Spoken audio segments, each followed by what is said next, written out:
One warm summer morning, a little tailor sat by the open window of his small workshop. Sunlight rested quietly on his table. The world outside moved gently, and he sewed with calm concentration. A woman passed below calling, "Sweet jams, fresh jams, good and cheap." The tailor leaned out with mild curiosity. "Please come up," he said kindly. "I would like to try some." She climbed the steps and unpacked her jars. He inspected them slowly, lifting each one and breathing in the scent. "This one seems just right," he said. "4 ounces will be enough." He spread the jam onto a slice of bread and placed it beside his work. "I will finish this seam first," he murmured.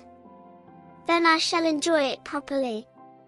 The sweetness filled the air. Soon, flies gathered around the bread. He waved them away once. They returned. He waved again. They returned once more. At last, with one steady movement, he struck them with his cloth. When he lifted it, 7 flies lay still. He blinked. 7 at one stroke, he said softly. He did not feel mighty. He did not feel grand. But he felt capable. And that feeling was new.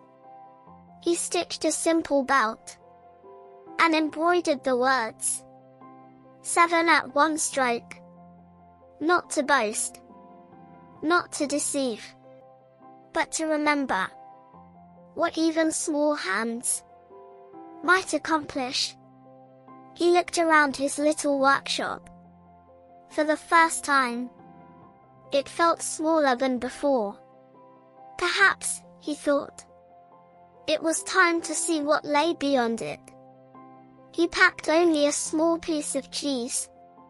He gently freed a bird tangled in a bush and carried it with him for a time. Then he stepped onto the road. Each step felt light. Not because he was strong, but because he was curious. High upon a mountain sat a giant. The tailor greeted him without trembling. "I am traveling," he said, "to see what I may become." The giant laughed at his size. The tailor simply opened his coat and revealed the belt. The giant read the words and paused. For the first time, he did not see a small man. He saw a question. The giant squeezed water from a stone. The tailor squeezed the cheese. The giant threw a rock into the sky. The tailor released the bird, which flew freely and did not return. Neither spoke of victory, but something had shifted. The giant was no longer certain, and the tailor was no longer doubtful. That night among the giants, danger passed him by, because he chose awareness over pride. When morning came, he walked on.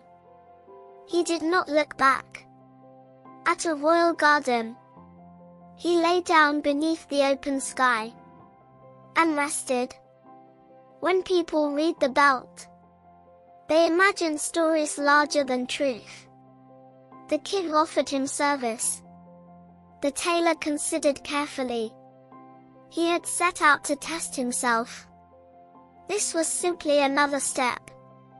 And so he accepted. When told of 2 giants in the forest, he did not rush to prove himself. Instead, he climbed a tree and allowed pride to undo itself. The giants, confused and angered, fought each other until silence fell. The tailor descended quietly. He understood something now.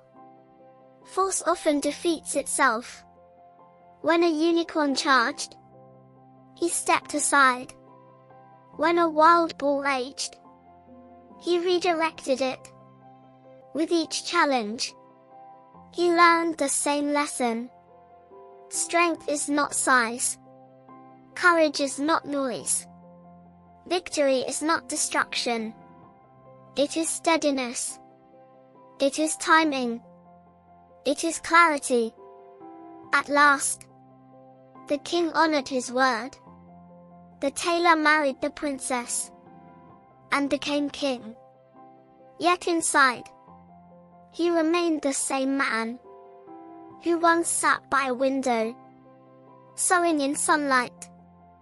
Years later, when doubt and fear whispered again, he did not answer with anger.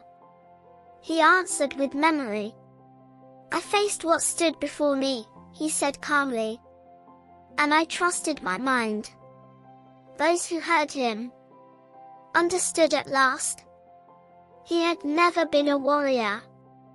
He had simply been willing to try. And so he ruled, not by fear, but by quiet confidence. In the evenings, he sometimes walked alone in the gardens. The wind moved softly through the trees. He would smile, remembering the small workshop where it all began. Greatness, he had learned, does not arrive all at once. It grows, stitch by stitch, and the world remains wide and welcoming for those who take one steady step beyond their window.